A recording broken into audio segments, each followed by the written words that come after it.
¿Lo dejaste sin batería?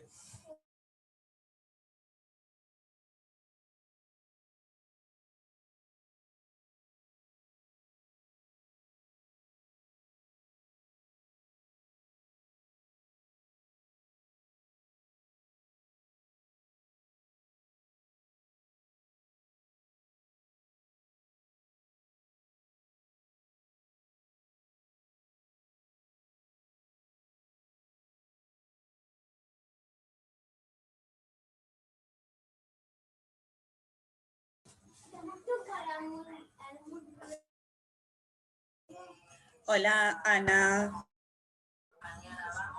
Hola, Sabri. O Cintia. Sí. Ah, ya. Me ha confundido por la foto. ¿Cómo va? Bien, todo bien. Admitiendo a medida que van llegando, porque como es el mío, me pide que vaya aceptando.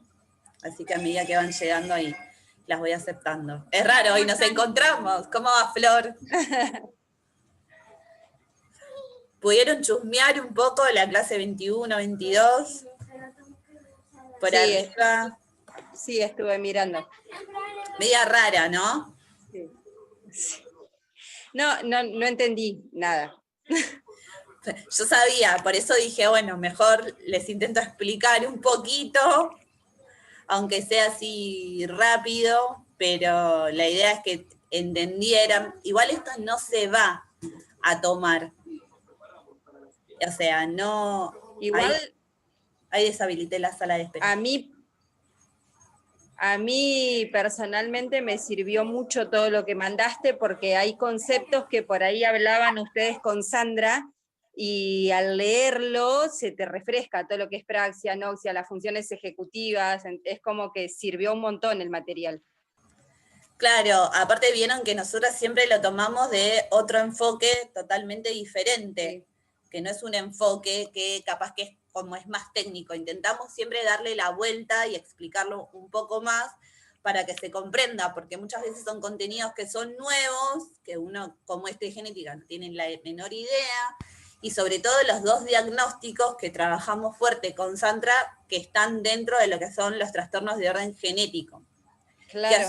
Que a su vez estos dos diagnósticos se van a entremezclar con muchos criterios de lo que es la neurobiología y el neurodesarrollo. Entonces, cómo pasa una cosa con la otra. Entonces, es lo bueno. Voy a empezar a compartir pantalla, sobre todo para explicarles esto. ¿Se ve ahí? Ahí está. Bueno, esto es un árbol genético, que es diferente al árbol genealógico. ¿Por qué es diferente el árbol genético al genealógico? Porque esto va a venir de los genes. Lo primero que tenemos que entender antes de empezar acá, que todos nosotros tenemos 23 pares de cromosomas, todos los seres humanos. Que de esos 23 pares de cromosomas, 22 son pares autosomas, como el cromosoma 15, que está dentro de lo que es el diagnóstico síndrome de Down. Pero es autosoma. Hay un solo par de cromosomas que es sexual y que es XX en el caso de las mujeres genitalmente hablando, ¿sí? Esto siempre es aquellas que nacen con vagina, y XY en el caso de los hombres.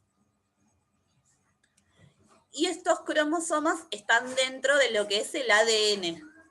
El ADN es esa cadena larga de información que contienen células, que las bases de esas células son adenina, timina, guanina y citosina.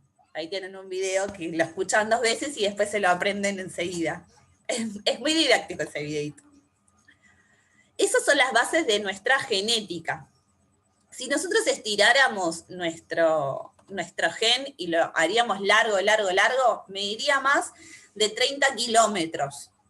Pero hay una enzima que hace que ese gen se vuelva chiquitito y pase a ser microscópico.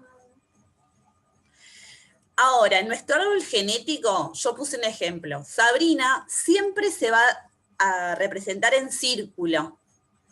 y los hombres Damián en cuadrado. Y ustedes me preguntarán, ¿por qué Sabrina está en negro y Damián está en cuadrado? Porque Sabrina tiene algún diagnóstico específico, ¿sí?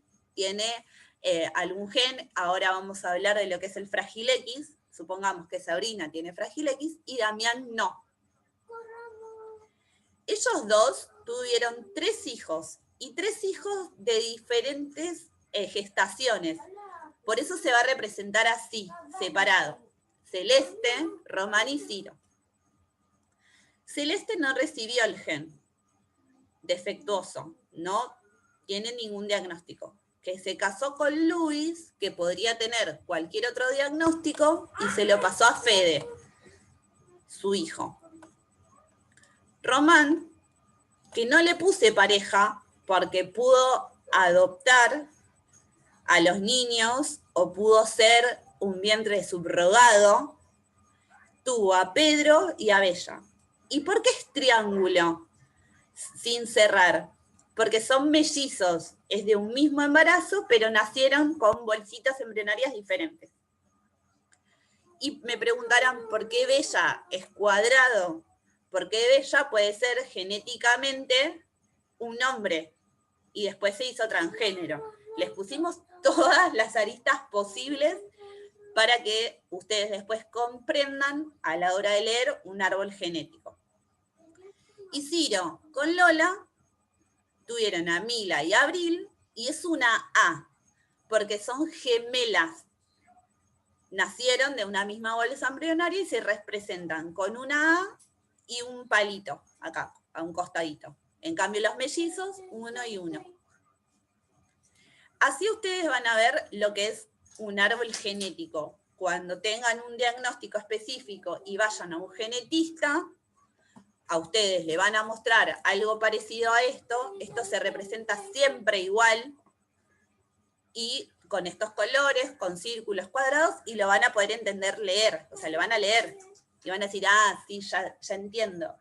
Si nosotros no le explicábamos esto y si enfrentaban a un diagnóstico del orden genético, iban a decir, ¿qué es esto? En el curso no lo vi. Por eso nos gusta que estén preparadas a la hora de poder leer esto.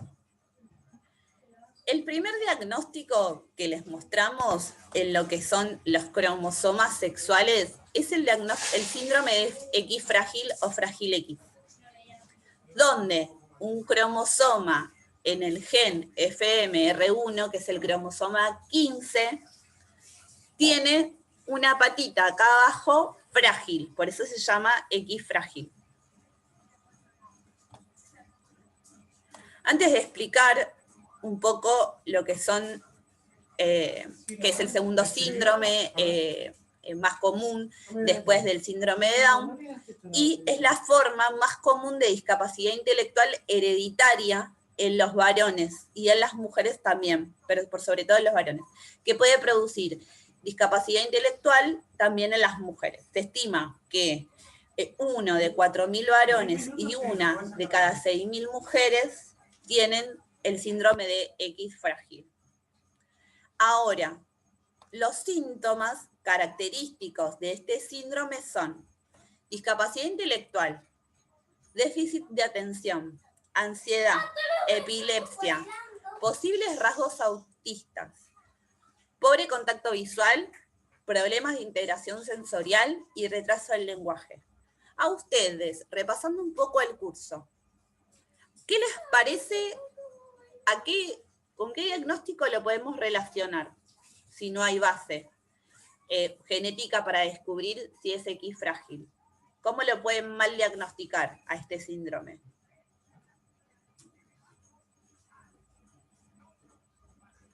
Con un TGD, con un trastorno generalizado del desarrollo o con un espectro autista, porque comparten los mismos criterios. Entonces la idea es que cuando llegue a nosotros un trastorno dentro del espectro autista o un trastorno generalizado del desarrollo, preguntemos si se hizo un estudio genético e intentemos indagar por ese lado. y también tengamos la vista agudizada hacia los progenitores, hacia los padres.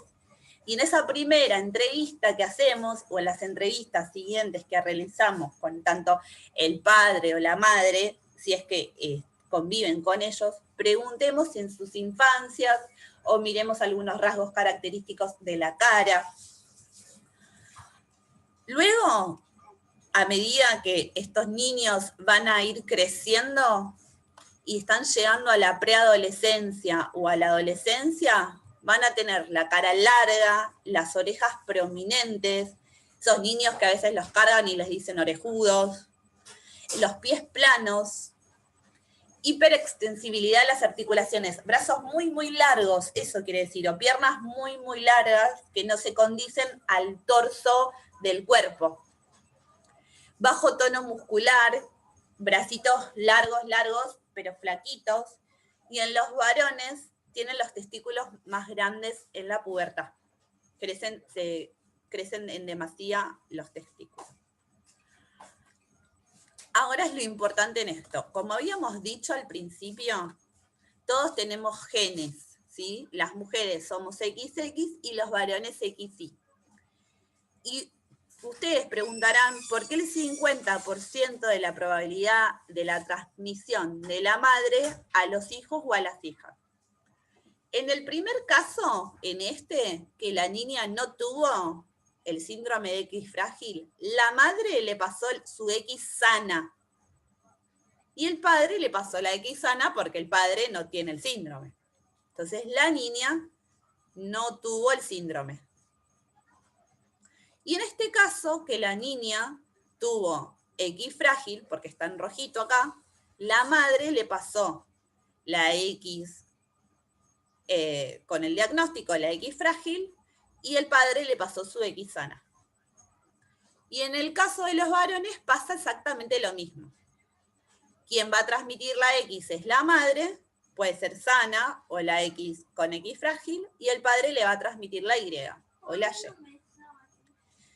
Y en el caso de los varones, cuando el padre es el portador, ¿sí?, de la mutación de esta X frágil, es un 100% a sus hijas y un 0% a sus hijos. ¿Y por qué pasa eso? Porque la madre que está sana siempre le va a dar una X a los hijos y a las hijas.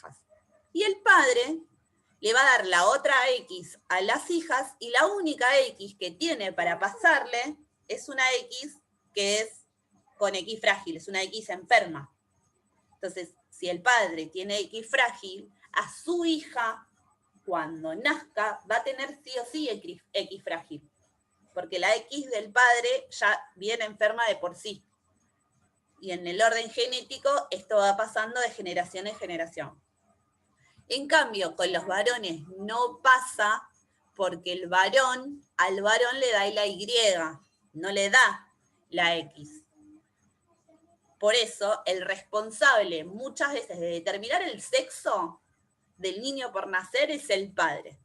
Y va a depender si en el momento de la gestación, que el óvulo se juntó con el espermatozoide, le pasó la X el padre o le pasó la Y. Y va a determinar la genética sexual de las personas. ¿Preguntas? ¿Dudas? Voy a dejar de compartir un poco. ¿Fui muy rápido? ¿Vuelvo de nuevo? No, yo voy entendiendo. ¿Las demás? Sí, yo entré un poquito tarde, pero entendí. ¿Se entiende? Sí, La idea es que cuando nosotros trabajemos con un paciente que tenga algún determinado diagnóstico preestablecido, ya como autismo, indaguemos si se hizo un estudio genético. Los estudios genéticos no se les hacen a cualquiera, son caros, y muchas veces las obras sociales no las cubren, las deben cubrir en la prestación. Entonces, se tiene que hablar con el pediatra para que dé la orden de que ese sujeto vaya a un genetista y el genetista haga este estudio específico.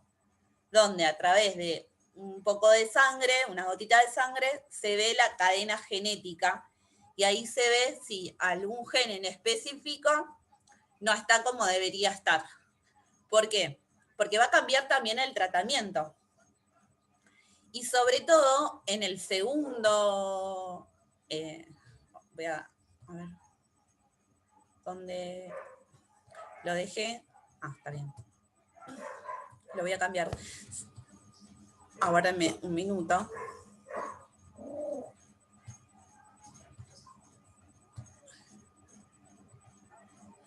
Ahí va. Sobre todo en este segundo diagnóstico, que es el diagnóstico del Prader-Willis o Prader-Willis. Acá no se va a ver, hay un video que nosotros hicimos con Sandra, no se va a ver porque no se pudo recuperar. El video se eliminó en algún momento y no sabemos por qué, pero les voy a pasar en el grupo de WhatsApp la clase 22 de Sandra, la que grabó ella, la pregrabada, donde está este videíto que les mostramos. El síndrome de Prader-Willis es un síndrome también de orden genético que va a ocurrir en el cromosoma 15 también.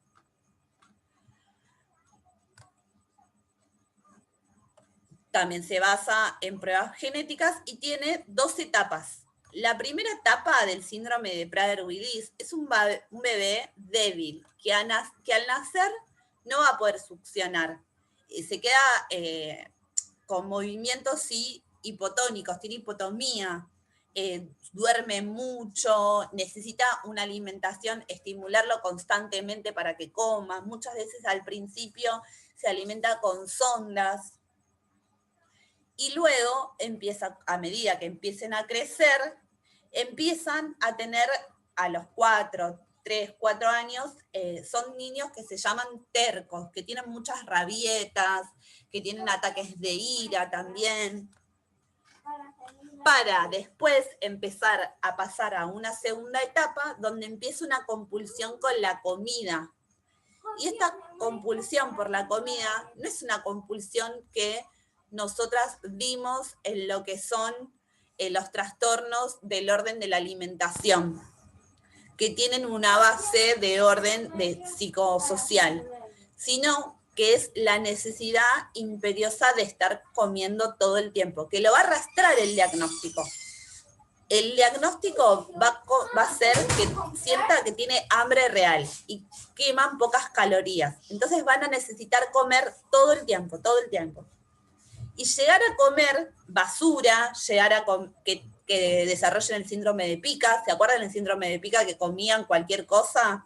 Tiza. Bueno, este síndrome arrastra el síndrome de pica también. Van a comer basura, se van a comer lo que encuentren por cualquier lado.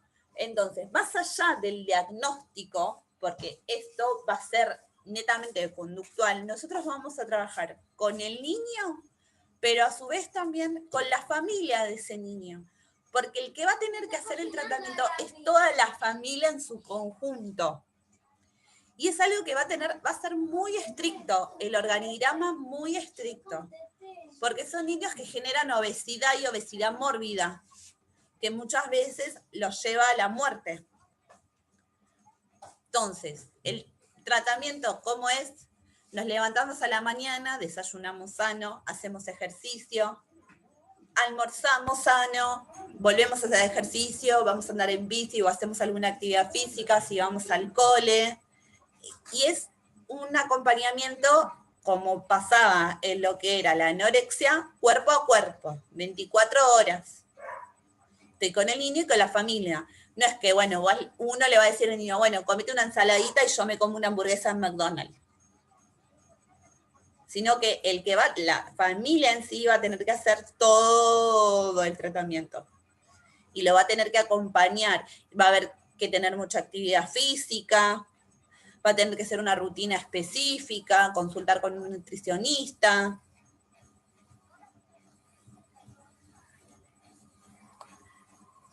Se va a trabajar desde lo que es lo cognitivo-conductual, porque también no queman calorías, al igual que lo que amamos nosotros. O sea, si yo haría ejercicio 4 o 5 veces al día, quemaría calorías y bajaría de peso. Bueno, este gen y este diagnóstico hace que esas calorías no se quemen de una forma específica. Muchas veces se trabaja en conjunto con la asociación del doctor Colmillot, con los grupos de ALCO, tienen grupos específicos para lo que es este síndrome, y es de base genética. Pasan entonces de ser unos niños que son alimentados por sonda y tener tener hipotonía muscular, a ser niños que empiezan ya a desarrollarse, llegan a un determinado desarrollo, entre comillas, normal, de los 4 o 5 años, empiezan con rabietas, empiezan a tener cambios de comportamiento, cambios en lo social, y luego pasan a lo que es el hambre que es insaciable. Cuando les pase el video van a ver que Sandra lo explica mejor que yo todo lo que son los criterios de evaluación.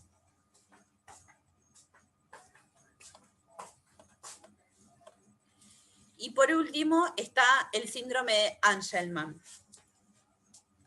donde lo que se hace es empieza el diagnóstico de los 2 a los 5 años, cuando se empiezan a desarrollar los rasgos fenotípicos en la cara. Hay 2 tipos de rasgos que un ser humano tiene. El genotípico, que es a través de los genes y todo lo que heredamos de nuestros progenitores, y el fenotípico, que es lo visible. Vos, Flor o Marcela, pueden tener la misma cara o la nariz de mi mamá, los ojos de mi papá, y ahí eso quiere decir que el gen de su padre fue más fuerte que el de su madre y lo derivó a lo que es lo fenotípico, con F. Yo tengo los lunares, no sé si me vieron en los Zoom cuando tengo luz, pero tengo un montón de lunares, son los mismos lunares en el mismo lugar que los tenía mi papá. Entonces, eso es un gen fenotípico que heredé. Ahora, en lo genotípico de los genes, heredé determinadas condiciones de la familia de mi madre. El síndrome de Angelman lo que hace es dar características fenotípicas. Y en esas características fenotípicas que da el síndrome de Angelman son lo que son también la cara amplia, la boca prominente, el mentón prominente y el habla. El habla se va a ver afectado. No van a poder hablar y se van a reír excesivamente. Son los niños que sonríen mucho todo el tiempo. Y no pueden desarrollar el habla. No lo pueden desarrollar por una parte que es lo corporal, en esta parte que no se desarrolla bien, de la cara, que no es operable, y también por la parte de la cognición. Son las 2 cosas. Cuando se trabaja desde muy pequeño con un niño de Angelman, se empieza a trabajar el habla, la articulación no se va a dar, y van a intentar decir palabras, y les va a salir algunas y cortitas, porque el problema va a estar en la articulación de las mismas. Entonces, la idea es que se trabaje en la cognición para que lo puedan decir, pero no van a tener un habla fluida. Lo que es lo cognitivo, las funciones ejecutivas, van a ser niños que van a ser muy sociables, muy amigables, niños que en lo que es la inteligencia se van a ver menos afectados que en los otros diagnósticos, y se trabaja mucho con estos niños en lo que es la tecnología y a través de los pictogramas, para que hoy por hoy un aparato tecnológico nos ayude en la comunicación. Entonces, hay programas de celular que tocando un botón nos dicen, tengo sed. O sea, si yo toco el botón del agua, está programado para decir tengo sed. Se puede trabajar también con los pictogramas comunes de papel que todos conocemos, y el niño señala eso y es lo que quiere, para trabajar la comunicación, para trabajar lo social. Pero hoy por hoy, con la tecnología, está bueno que nos amiguemos con ella y empecemos a investigar un poco más, si nos llega algún diagnóstico de Angelman, empezar a trabajar con esto, con lo que es todo lo tecnológico. Que el niño pueda llegar a escribir en un teclado y nos diga lo que quiere decir. Está en la clase, hay un video que se pasó en lo que es el canal 7, y donde explican muy bien cómo se trabaja con estos niños, que son niños que son súper cariñosos, súper sociables, que no hacen rabietas, son niños muy inteligentes en la parte de lo que es lo artístico, les encanta trabajar, pintar, modelar, hacer, expresar toda su parte artística, porque ¿qué pasaba con las inteligencias múltiples? Se van compensando. Entonces, al no poder desarrollar todo lo que es la parte del habla, van a poner toda su inteligencia en todo lo que es la parte artística. Entonces, sería bueno tomar eso para poder trabajar y comunicarnos también desde ese lado. ¿Dudas hasta acá?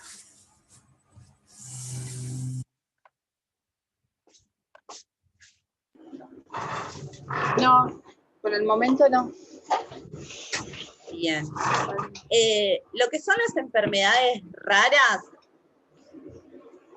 que se llaman enfermedades raras de este tipo, muchas veces no son de origen raro, están mal diagnosticadas.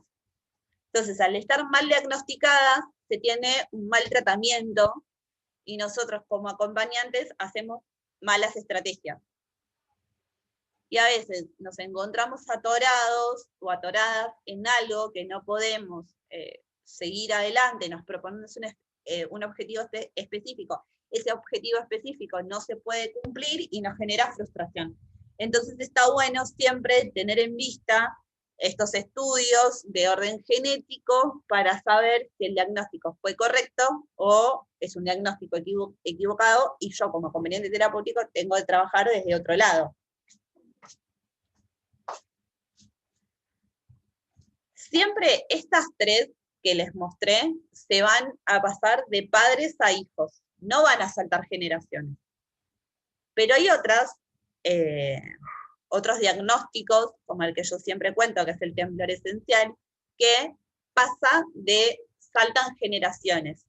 También son de orden genético, pero van saltando generaciones. Mis padres no las tienen, mis abuelos sí, y así. Mis primos pueden no tenerla, yo lo puedo tener. O también pasan que dependiendo... ¿Cuáles, Fabri, son las que saltan de generación? Tenés el trastorno de temblor esencial o temblor primario. Ajá. Algo importante también, la miopía. La miopía es hereditaria. Y ustedes me preguntarán por qué. ¿Es de orden genético? No. Una persona miope tiene el globo ocular un poco más grande que lo que su cavidad ocular podría soportar. Entonces, eso hace que el enfoque no sea nítido. Si yo tengo miopía y le transmito mi gen fenotípico de la formación de la cara a mi hijo, va a tener el globo ocular más grande que la cavidad ocular y va a desenfocar también y va a tener miopía. Por eso la miopía es del orden hereditario. Muchos no lo saben, porque se preguntan, ¿por qué yo tengo miopía? Mi hijo tiene miopía, el otro tiene miopía. Ahora, ¿qué pasa si yo tengo miopía y mi hijo no tiene miopía? Es que heredó lo fenotípico del progenitor, del otro progenitor, y no del mío. Pero ahí están igual jugando los dos genes. Su hijo puede tener miopía, porque cuando nació su hijo, el que fue más fuerte fue mi gen. Un ejemplo, el gen BREA. Es más fuerte que el gen de la rama de mi madre, que es Robles, un ejemplo. Todos tenemos, por los apellidos, dos ramas genéticas. Una del madre y otra del padre. Y esas dos van a jugar fuertemente. Siempre va a ser un 50 y un 50, porque somos óvulo y espermatozoide, pero siempre una va a tender a predominar por sobre la otra.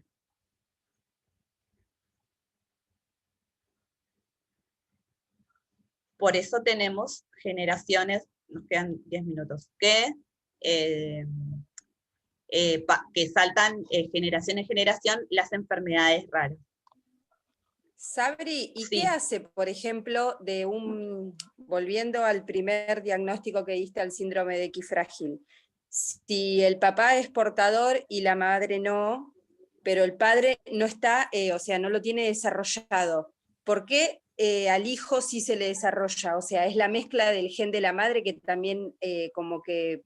No, el padre pudo no haber estado diagnosticado. ¿Por qué? No es que el padre no va a tener X frágil, sino que no fue predominante o no se vio en su momento todos los rasgos característicos en el X frágil. ¿Por qué? Porque como el criterio es amplio, la gama de criterios es amplia, pudo haber tenido una discapacidad intelectual leve que no fue notable en su momento por sus padres o quien lo haya criado, siguió pasando así la vida. Los rasgos prominentes son rasgos que no llamaron la atención, y se casó y tuvo un hijo sin saber que tenía el síndrome de X frágil. Y así fue pasando hasta que la discapacidad intelectual, que es lo que marca, pasó al niño, y el niño lo desarrolló más. ¿Por qué? ¿Qué pasa con esta empatía? Y uno puede decir y se da cuenta que el padre es un opa, un mala onda. No, y uno en la entrevista dice, no, bueno, pero mi marido no habla mucho, no tiene mucha relación con nadie, es medio opa. Entonces uno ya ve que algunos rasgos son característicos. ¿Y cómo en la escuela? Le puede preguntar al padre, ¿cómo te iba? ¿Te gustaba la escuela? No, a mí la escuela me costaba un montón. Siempre me decían que era burro, repetí un par de veces. Entonces, como habíamos visto las discapacidades intelectuales, y a medida que va pasando el tiempo, uno va teniendo también estrategias, el sujeto propio va realizando estrategias para ir pasando esas dificultades que tienen. Entonces, pudo haber pasado eso, y el niño, la discapacidad intelectual en el niño ya era mayor. ¿Se entiende ahí, Cintia, un poco por qué no? Sí, entendí. Y por ahí también uno que, no sé, por ejemplo, yo hablo con mis viejos y te dicen, pero ¿cómo ahora hay tantos chicos con diferentes problemas, viste, que lo llaman así, o tantos nenes autistas? O sea, en realidad nuestras generaciones y generaciones pasadas no estuvimos nunca bien diagnosticados, o no se ponía tanto el acento en los problemas que uno tenía en lo que era educativo. Era el burro, el que no entendía. Sí, el repetidor. Aparte, Claro. como vimos, o sea, los criterios acá son varios, desde las ansiedades o posibilidad de epilepsia. Entonces, un niño con X frágil era epiléptico. Entonces, la madre o el padre te va a decir, no, yo tengo epilepsia. Pero entonces eso ya es una alarma que a nosotros nos tiene que llamar la atención para decir, la madre estaba diagnosticada con epilepsia. Entonces, puede haber, ¿y qué otro criterio puedo buscar de esta tablita para decir? Entonces, si yo ya tacho 1 o 2 más criterios, puedo decir, bueno, no, mejor, ¿por qué no consultamos a un genetista? ¿No te parece? O hablar con el equipo interdisciplinario, con el pediatra, para ver si esto es una posibilidad. Porque también dice que tienen retraso del lenguaje, entonces están diagnosticados con un TEL. o tienen dislexia, o tienen dispraxia. Entonces, estos diagnósticos son para ver, más que nada en el síndrome de X frágil, tener en cuenta siempre que tengo que tener la vista un poco agudizada en lo que es su familia cercana. Ahora, ¿qué pasa? Como expliqué en el caso tanto de Román, ¿qué pasa si el niño es adoptado o el niño es de un vientre subrogado? Y el óvulo o el espermatozoide es de origen desconocido. Bueno, hacer un estudio genético. O sea, darlo por sentado. Para saber. Los estudios genéticos nos pueden decir un montón de cosas. Nos pueden dar un ejemplo. Si una persona es más prominente o no a tener cáncer, a desarrollar determinadas patologías, pero no es algo que se haga porque se haga. No es que voy al médico y le digo, haceme un estudio genético y te lo hace, cuesta. Sale caro, la última vez que salía alrededor de $1000, no es un estudio que sea barato y que la obra social también lo quiera costear. La idea es que nosotras peleemos por eso, buscar eso, para tener un diagnóstico seguro y que el futuro de ese niño, de esa niña, sea el mejor futuro. Sale como $3000 hacerte un estudio genético. Ahí está. Bien. Estaba desactualizada yo. Tal cual. Estaba un poco desactualizada. Por eso, no sabía hace mucho que no estaba mandando a hacer estudios genéticos, pero sí, es importante. Es muy importante. No sé, preguntas, nos quedan 4 minutos, no quiero... Además, cuando te haces el estudio, después las obras sociales no te lo quieren repetir. Te lo hacen una sola vez y después es para buscar alguna actualización o algo, que se estudie algo distinto, pero repetir el mismo estudio no te lo repiten. Sí. Son carísimos. Sí, sí. Pero es algo que hay que tenerlo, a ver, sí o sí, ahí en nuestro recursero, porque muchas veces el síndrome de Down, muchos criterios muy específicos. Bueno, sí, es del orden genético, el cromosoma 21, genial. Y la familia dice, bueno, pero ¿qué pasa con el cromosoma 21? ¿Por qué? Si yo tengo un hijo, ¿puede tener también? O sea, viene ese miedo. ¿Qué pasa si yo, como madre, quiero darle un hermanito o quedar embarazada de nuevo? ¿Qué pasa con eso? Ahí está. Ahí igual siempre es un 95% de que no se vuelva a tener un niño con un síndrome de orden genético. Pero está dentro de ese 5% que por más que nosotros le digamos a la familia, sí, tenés un 95% y ese 5% se van a enfocar ahí. Y hay que trabajar también con esa familia y con lo que le pasa. Porque tener un niño con un diagnóstico, con todo lo que eso conlleva, también es, como explica Sandra, entender que es el duelo del hijo perfecto que no tuve. Y a veces suena mal y suena feo, pero es eso, una cuando está embarazada piensa en ese hijo, el ideal, el hermoso, el precioso, que va a lograr todos mis sueños no logrados. Cuando viene con un diagnóstico el niño, eso es un duelo que la familia tiene que hacer. Y salir de la mejor forma posible de ese duelo. Entonces, ¿qué pasa si yo quiero quedar embarazada? Si todavía estoy haciendo el duelo anterior de mi otro hijo, que por más que lo ame y sea mi vida y ya está, y ya pasó y ya acepté, todos los miedos inconscientes van a volver y va a generar un conflicto dentro de la familia. Entonces, como acompañantes terapéuticos tenemos que estar siempre mirando alrededor, qué es lo que está sucediendo, para que no afecte a nuestro acompañado.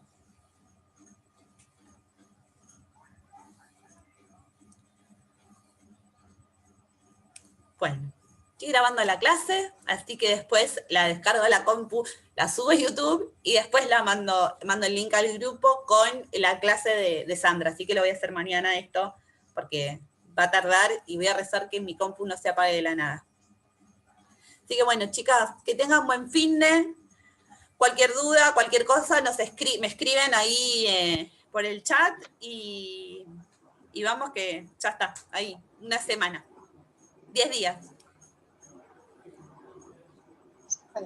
Gracias, Sabri. No, gracias a ustedes Muchas por gracias. estar. Nos vemos, cuídense. Muchas gracias, nos Muchas vemos. gracias. Buen fin de semana. Chao, chao. Chau, chau. Chao, nos Chao, vemos. chao.